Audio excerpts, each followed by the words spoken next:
Good morning, everyone, and welcome to the Trade Talk podcast.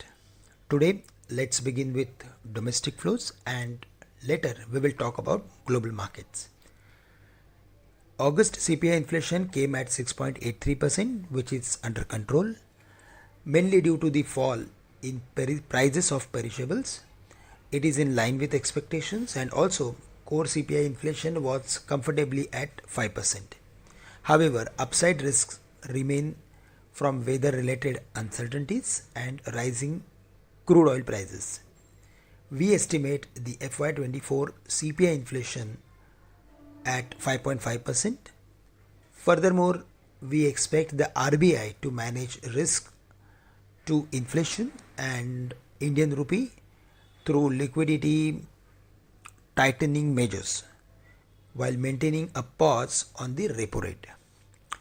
The euro erased its loss against the dollar after Reuters reported the ECB expects inflation in the bloc to remain about 3% next year,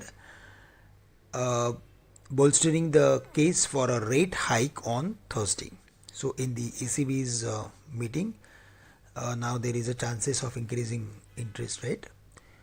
Also, if we go through with Asian markets, then equities in Japan and South Korea rose while Australia fell ahead of the US CPI report, which could come at 3.6%.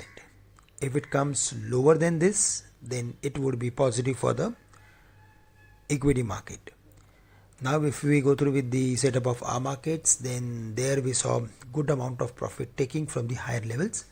After opening to the levels of 20,100, we saw vertical decline in the market. Most of the mid cap and small cap stocks closed at the lowest point of the day. The losses were more than 8 to 9%, and maybe because of that, we can expect further more weakness in the near term. On the higher side, now 20,050, 20,070 going to act as major resistance. There we should look for creating some short positions with a stop loss at 20,110. Below 19,900, which was yesterday's lowest level, we can expect weakness up to 19,800. The buying zone is around 19,800 and selling zone is between 20,050, 20,070. with a stop loss at 20,110.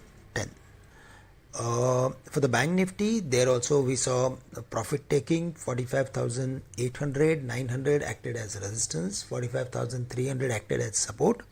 Below 45,300, we are expecting Bank Nifty to fall to the next levels of 45,000 or maybe 44,800. So there also we should look for creating some short positions close to 45,600 levels.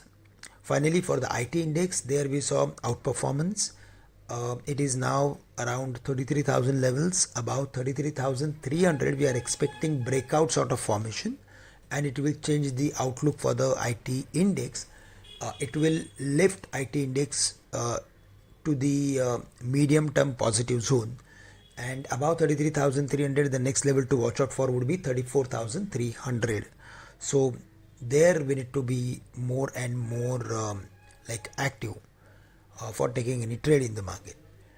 Finally, from other sectors and indices, I think we need to be careful while adding at higher levels. Yes, if there is any correction and market falls to 19,700 or 600 levels, then there we should look for adding some long positions with a medium to long term view. That's all from my side for the day. With this, I'm ending today's morning podcast. Thank you very much for listening me. Have a great day to all of you.